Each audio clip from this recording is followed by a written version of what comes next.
Hey everyone, I'm Angela Lynn. And I'm Jesse Lynn, and welcome back to another episode of But Where Are You Really From?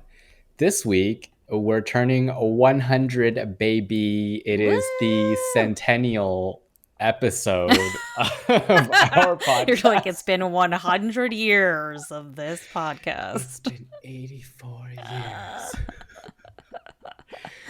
So, as you guys know, I don't think we expected that this podcast hobby baby would lead all the way here to 100 episodes. And I think, Angela, even when we started, you had some ambitions for like what we were going to do, but I don't even think that you were thinking that you were going to make this like your full-time shebang.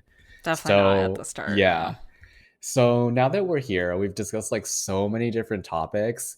I think there's still stuff that we can learn about each other because we constantly are learning more about each other as we do the podcast. You guys are learning more about us. We're learning more about some of you through the comments. So we want to continue the dialogue. And so we thought it would be really fun for our 100th episode to do the 36 Questions to Fall in Love by New York Times, because love doesn't have to be romantic, it can be platonic, and it Mm-hmm. can be a very fun exercise. I think I've done this with a few friends. We did this with Yeah. Karen, Yeah. actually. We did some of these and then like some other questions, and it's just fun to hear what your friends will answer for some of these things, because I just think like it's not something you ever think about for your friends. You're not like, oh, like what does Amber think about like her favorite dinner guest? You would never think about these things, but it's actually, I think it sparks like really interesting conversations from almost like icebreaker type questions. Without further ado, we will hop right into the questions. Expect that there will be some meandering conversation around them, possibly as their Mm. icebreaker type questions, but here we go. Angela, if you could invite anyone in the world to dinner, who would it be? I think my answers have changed throughout. Like I've definitely done this exercise many times, the or like parts of it. I used to say like Mindy Kaling. And Mm. like Jennifer Lawrence had her heyday where she was kind of like everyone's favorite Yeah, what quirky happened to weirdo. I her? have no idea. Mm. But those aren't my answers anymore for sure. So let's see. Maybe Lady Gaga.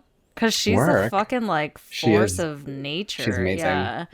And yeah, I think I'd love to just like hear her life story a bit of like that explosion into fame. And more like I'm really curious kind of her transition from her like really over the top crazy like meat dress wearing days to like Mm. now where she still is like very much her own person that doesn't fit in any box necessarily, but she doesn't, it feels like less like she's just doing really outlandish things to get attention and more that she's kind of like settled into her own, like, this is who I am and this is the art I want to make and like take it or leave it. And also, I'm super successful. So I'd be curious to hear kind of like her evolution. Yeah, well, I told you I saw her at Chromatica Ball. Oh, yeah. Amazing. I think Mm-hmm. she's still doing a lot of that stuff, like in her tour. Like her opening thing in the tour is basically like her in like a coffin just spinning. And like it's like an upright, like cylindrical thing. It's amazing. And like, no, you'd be crazy to find anyone else who could open like that, where everyone is just like, yes, yes, you, Yes, just spinning like coffin. spinning in a circle. Like it Yes. was, yeah. That's So yeah, I do hilarious. agree with you. I feel like in the original, like the Lady Gaga like the idea of Lady Gaga was such a character, Mm-hmm. and now it feels more true to like who she's trying to represent. Yeah, and I really like I'd be curious to also get to know who she really is, like to kind of see where that line is between like who she puts on as the like in front of cameras version and who she kind of really is off cam. I'm sure there's a little bit of Stephanie both, like all of it. Germanata. Exactly. Get me some time with Stephanie. Yeah. So yeah, that's my Work, answer. work. Okay, Excellent now answer. you're in the hot seat. Next question. We've talked about this actually. Yeah, Would you like to be famous and in what way?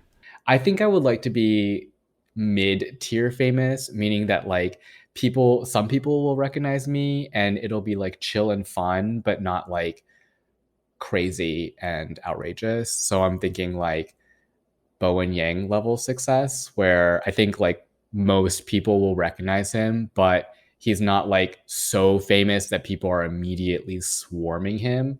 And I think it's already really uncomfortable for him because he was at Chromatica Ball and my friends tried to like steal him for a selfie, and he was there for it for maybe like 3 seconds, and he was like, no, I'm leaving. And I was like, I'm So really sorry, this is awkward, bye. maybe you want even less fame than him then. Yeah, I think I could theoretically do that for like, you know, a minute, like hang out with random people that I don't know, but then I'd be like, I'm leaving. Like there's gonna be terrible traffic and I want to get out of here kind of situation. So yeah, like mid-level famous where I can make like, low to high millions of dollars without like serious invasion of my privacy and like personal life. Respect, okay. Question number 3. Before making a telephone call, do you ever rehearse what you're going to say? Why? I think it depends on which phone call, what kind of phone call it is, but I can't say I've never done this. I have rehearsed slightly what I'm gonna say, but I will say it's also because like how many times are you using the phone nowadays? Like if I can handle it over online forums, like I'm gonna do that. So a lot of times the phone calls are for like serious things, like a job interview or like Mm-hmm. you're breaking up with someone. I don't know, like something like a serious situation. And so, yeah, I do kind of rehearse, or I don't rehearse in terms of like I have a script and I'm reading off the script, but I kind of like go over in my head like these are the main things I want to make sure we talk about. So yeah, I've done that. But those are for like important things. So no, when I called the sliding door repair people for my parents, I did not rehearse what I was going to say to them. You were not prepared to do Asian Satya negotiation with No, them? I was like, just Oh. tell me how much it is to fix this shit. Don't let your mom hear you. Next, what would constitute a quote unquote perfect day for you? Do you remember that song that was in Yes, yes. In Legally Blonde, Yeah, every time yeah. someone says that, I'm like, nah. That's what Na, I na, na, na, yeah. na, Oh, na, so na. good. Mm-hmm. Um, Honestly, I think a perfect day would just be a regular day that I have where I am consistently in a good mood and like most things are going my way. Because I've had days like that where I'm like, this has been a great day. Like, I woke Hmm. up, I was, my energy level was okay, went to work, had a bunch of like satisfying things that were resolved, went to the gym, did my thing, like, came back, watched TV with my partner. Like I think like a regular day that just everything is very nice is kind of a perfect day for me because the reality is that you're never gonna like I feel like most people be like, oh, I won the lottery and then like stumbled on a pot of gold and like that's like an impossible day, right? I'm talking about like what could be realistic, and I think what's realistic is a really nice normal day where everything kind of like goes my way. I Yeah, love that answer because it makes it so that you can have perfect days. Not all the time, but like much it's more possible. frequently than Yeah, some made up, yeah, yeah. fantastical day, yeah. Yeah, and honestly, I prefer to have stuff like not that winning the lottery would not be amazing, but I think in the long run, it's like the small things for me that make me happy, and like small things, simple things make me happy, and so having just a nice day would be relatively perfect for me. Okay, numero cinco. When did you last sing to yourself? To someone else? What does it mean to sing to myself? Well, because I literally just was singing in the car today, but I wasn't by myself. Like Ramon was in the car, my mom was in the car, but I was singing along to the song that was I on think my that Spotify. I think that counts because you're doing it for yourself and it's not performative. Yeah, Yeah. yeah. Oh, I see. Okay, so Yeah. yeah, so literally a few hours ago for the singing to myself, it was Justin Bieber because he has so many Which Justin bops. Bieber? It was is a song called Off My Face or whatever. The Off my face. I think that's what it's called. Like I'm off my face in love with you. You don't know that song? You gotta get on TikTok. I probably do. I just don't. Is it You new? know Is it the song. recent? No. Oh, yeah, I then I mean, it's probably don't. music is like that, right? Like technically it came out 2 or 3 years ago already, but I think TikTok and other places that like recycle music kind Yeah. of re-popularize older, it's not even an old song, but like Is not like super fresh songs. Last time I sang for someone else, work. for you right now when I was trying to That's recreate that true. song for you. That's true. So, and that gotta say it was not my best. So, here we are. Well, like we try every day to have a perfect day, and sometimes it's just not there, and that's It's okay. true. It's And that's true. okay. Whatevs. Next. Okay, wow, this is a long question.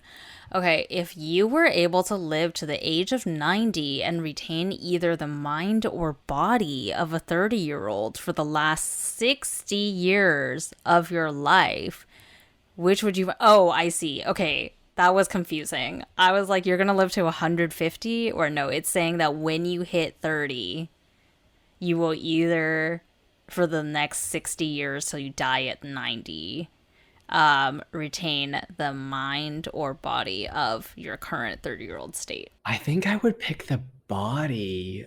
And hear me out. This is because I feel like a lot of the old fuddy-duddiness has to do with your body aging.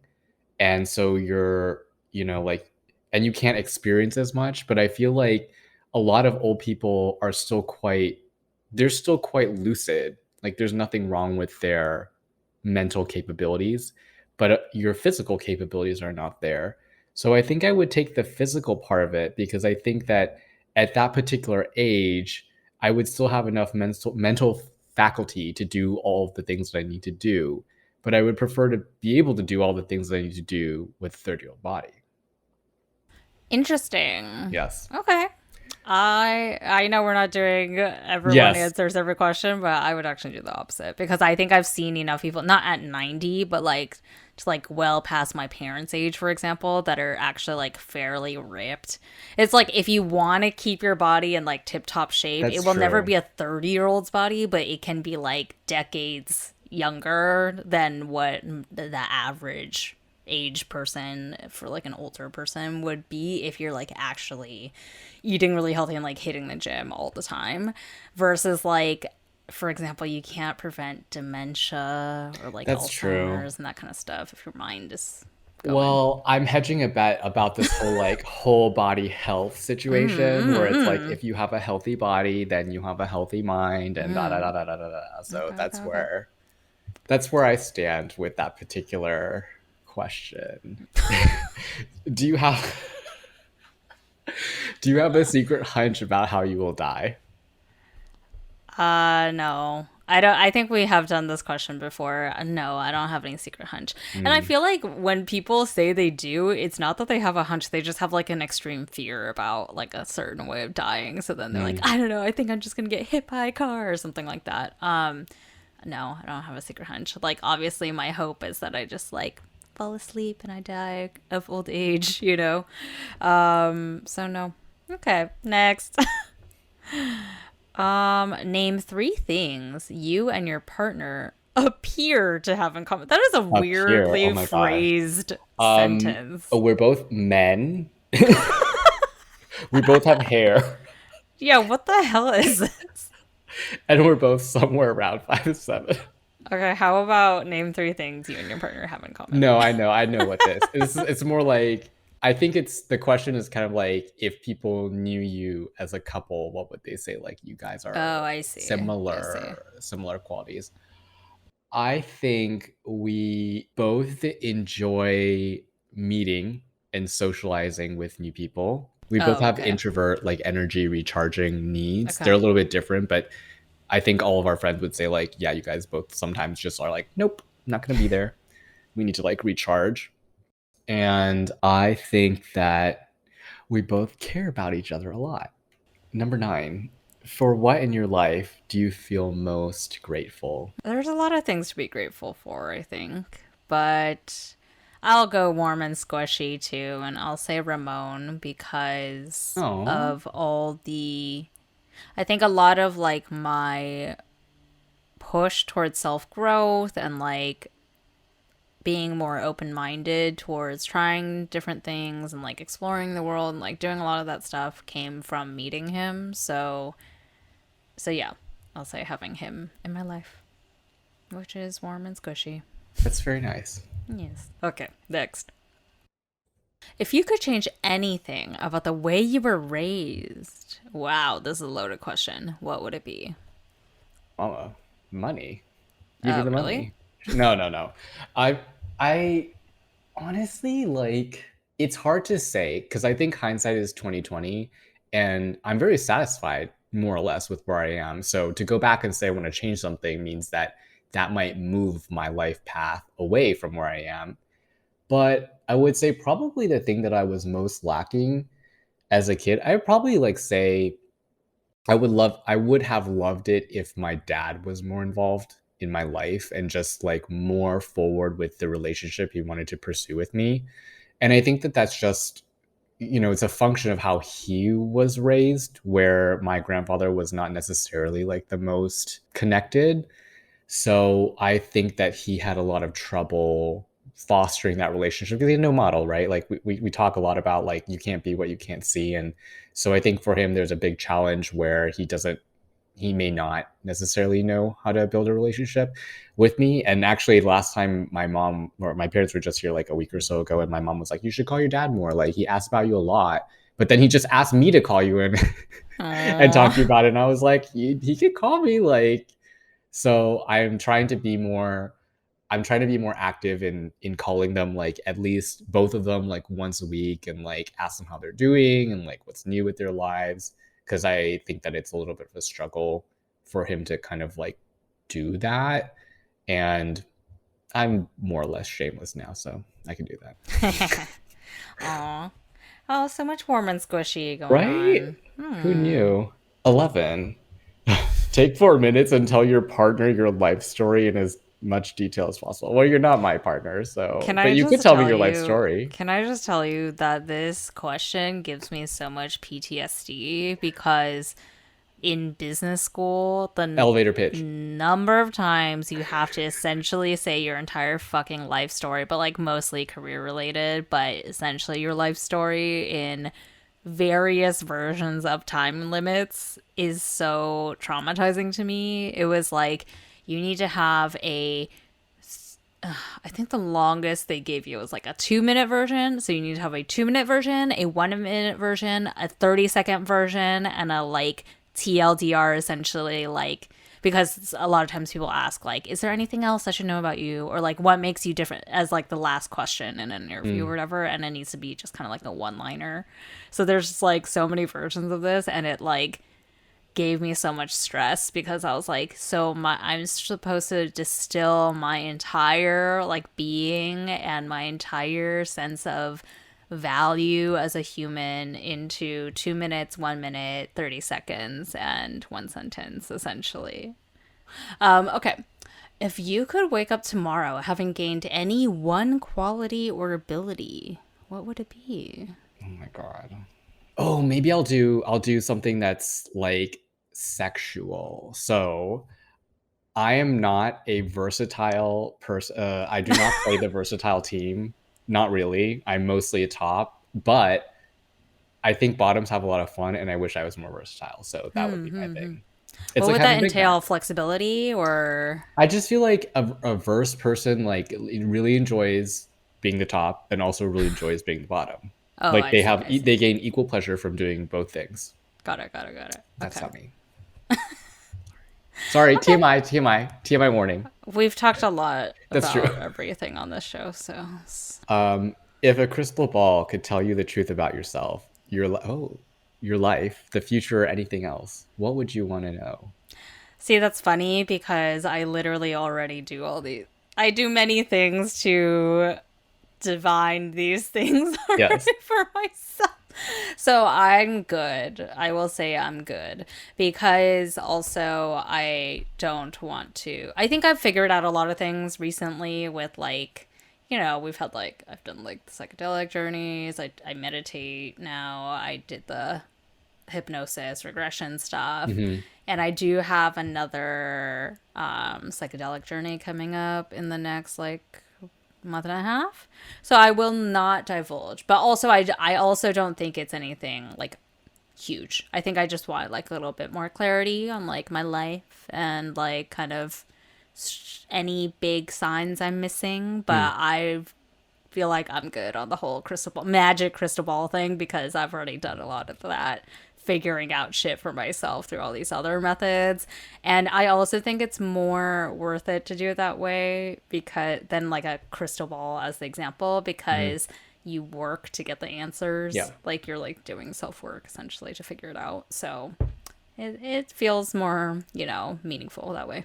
Well, I think this question is also kind of open-ended because I read it like it could tell you the truth about yourself, your life, some random thing in the future, or anything else. I don't want to know anything about Okay. like the future in that sense because like what you said about the past, I don't want to know anything like Yeah. definitive about the future because you can fuck it up and then it won't be your future Yeah. anyway. And honestly, to your point, like towards working towards something, I feel like if you just saw it in a crystal ball, you probably wouldn't even know what it means anyways.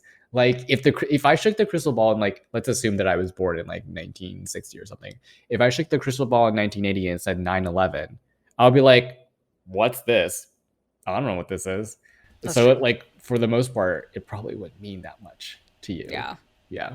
So don't go wishing for crystal balls. All right, next.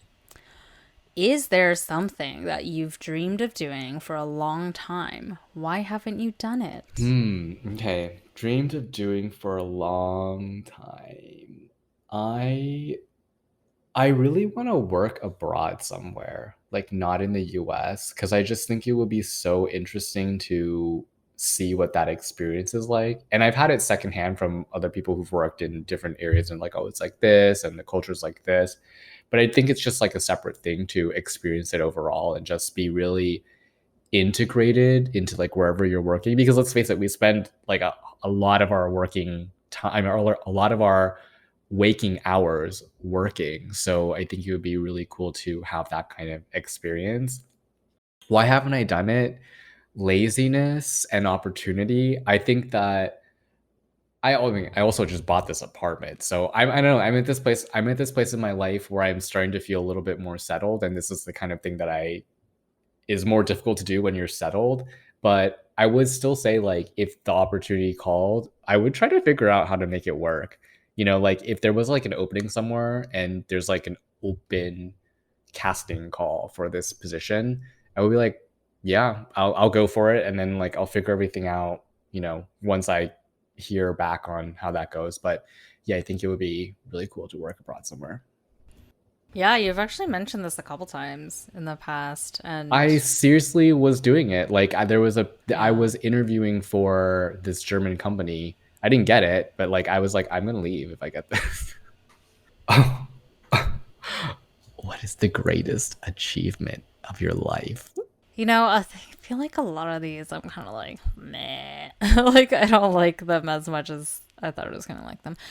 What is the greatest accomplishment of my life? This is a big question because I think I've always attached it to traditional concepts of achievement. So, like, for example, in the past, I said things like getting into Chicago booth for my MBA because it's the number one business school in America and everyone thought I couldn't do it.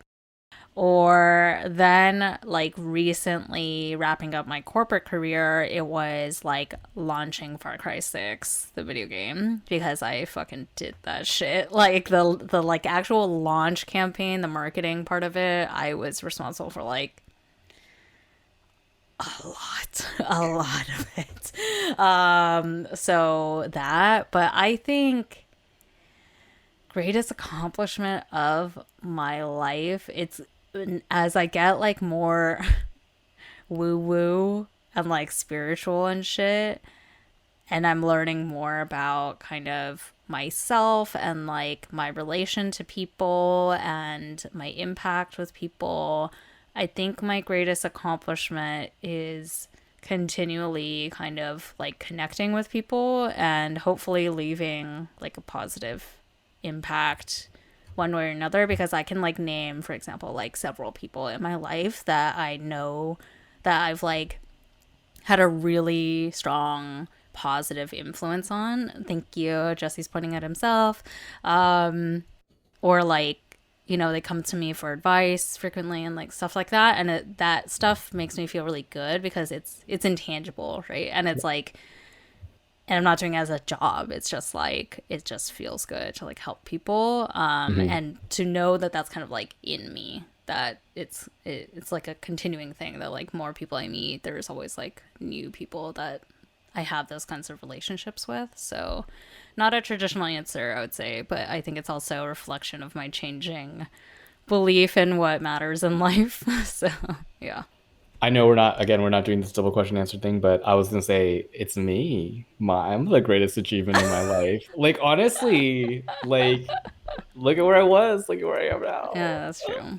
And it's kind of what you're saying. Like you're constantly working towards bettering yourself. You are the greatest achievement of your life. That's true. That's true. And we are the protagonists of our own lives. So if you That's can't be true. proud of being your greatest achievement, who will Maybe I be? want to be the antagonist of my life. We're both, let's be real. We are our own biggest antagonists always. It's Okay. very fair. Okay. What do you value most in a friendship? I have a vested interest in this answer. Hmm. I'm trying to think of, what it is so funny is that sometimes I think of it backwards. So I think about the people that I met recently and why I don't want to be friends with them. And I personally feel like the thing that I value most about friendship is like a general openness, because I'm thinking about the last few people where I like have kind of written them off. And the reason is because it feels like a lot of the energy that I'm giving out is not coming back. So they're like not open to receiving this energy. And of course, there are like other important things like trust, honesty, but those are like things that are like deep into your friendship. And I'm thinking about like, what are the things that will drive you to a friendship?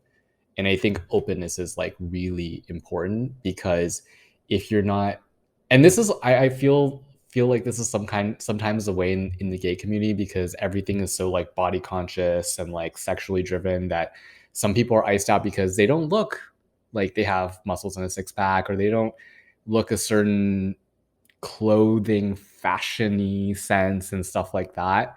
But I think for me, what's most important is that someone is like really open, because all those things are superficial to having your energy reflected back at you. And there's like nothing better than that, because it's like that like instant connection that you have with a person. Love it. Thank you. May you find more open people and keep only open people in your life. I'm trying. They're honest, they're the most fun anyway, so why would Yeah, I that's want anyone true. else? True. What is your most treasured memory? Us That's playing in the back of an empty Dude, freight I will truck. always remember that. We were fucking hooligans. And so Jesse and I met in Taoist Temple, if you guys don't know our whole backstory. But Yeah. we always played hooky at night. Like, the adults had, like, class We where they, actually had like, nothing to do. well, they started doing those classes, and we're like, Oh, hell no. nah. No. Like, sometimes they started doing that. But, anyways, the adults would be, like, reading from, like, Taoist texts. That's class. And then the kids would just, like, dick around. And we were so bad. We would, like, hide in, like, there's, like, a massive warehouse. It was weird. Our temple was, like, inside of a functioning office slash warehouse Yes. situation.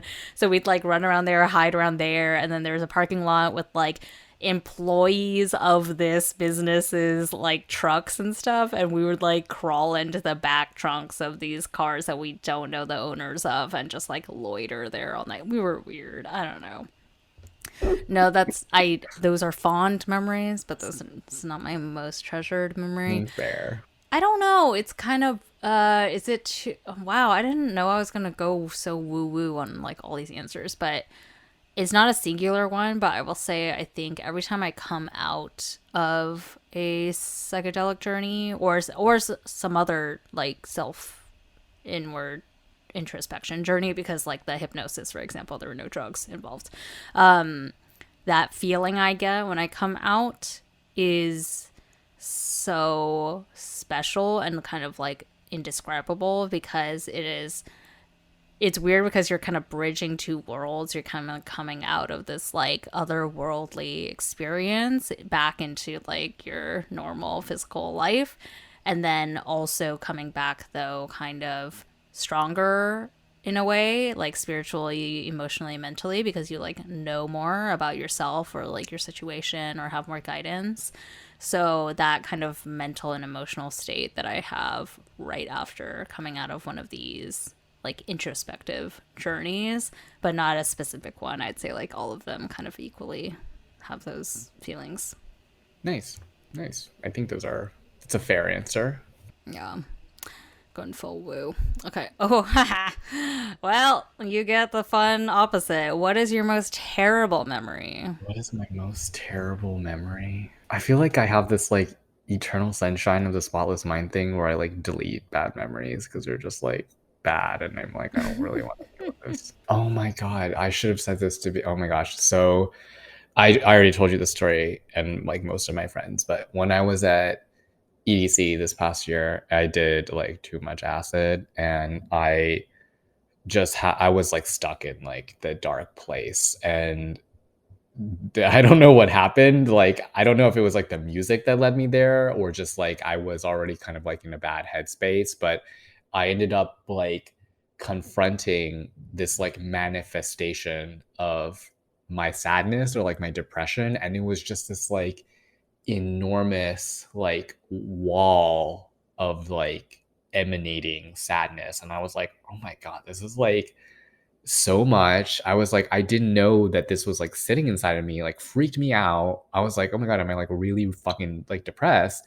And I just had this like, and then after that, I had this like vision of just like me being alone, really sad. And it was like so vivid that I was like in a funk for like the rest of the night. Honestly, like the rest of the week, I was like, I think I'm Wow. like, my brain is broken. Like it was dark. Because it I knew I've been going through I've been going through stuff with COVID and just like relationship troubles and it's stuff that I've been working on and I knew that I had been feeling really sad about certain things, but I never like confronted it in such like a visceral manner where I was like, Mm. oh my God, it's like enormous. Like what do I do with all of this? And it was just like overwhelming. So that was like the most terrible memory that I think. Aw. You definitely didn't tell me that. Oh, well now I did. Sorry. Okay, yeah. You Well, learn something everyone new every else day. hears at the same time. Well, Um, they were there. They saw me like crying at Alesso. Like I was like like it was not the night. Yeah. might I suggest that you change your setting and re attempt to confront that same thing again? I think I need to honestly like going into it the headspace was not great and then when I got there I was just kind of like well fuck it I'm already here and I was just like I'm just going to do this like one thing that I know is probably too much but I'm already here.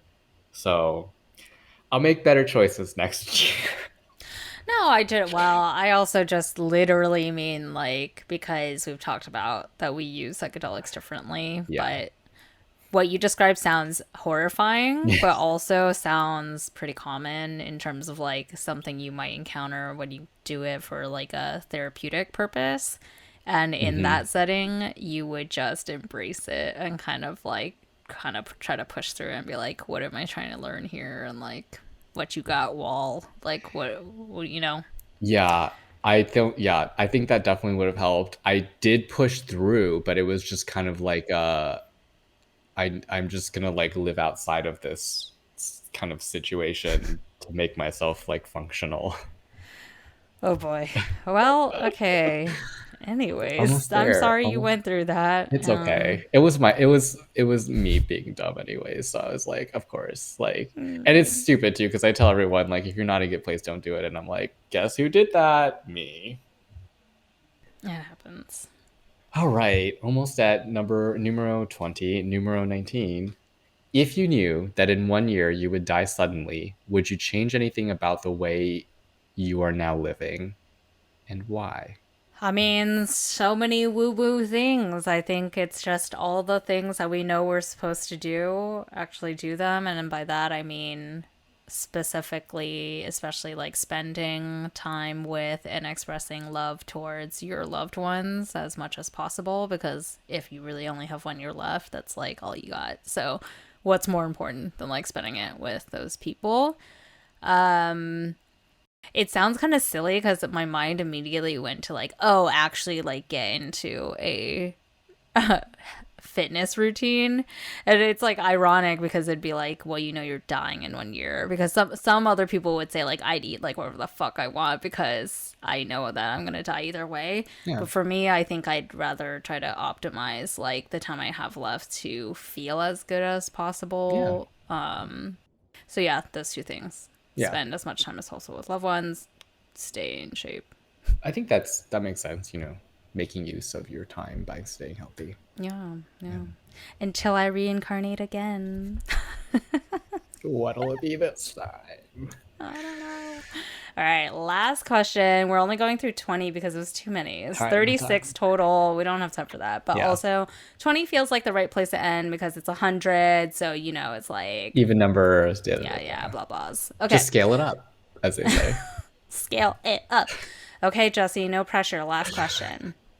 What roles do love and affection play in your life? Ooh, this is a good one. I think it's pretty big, I want to say.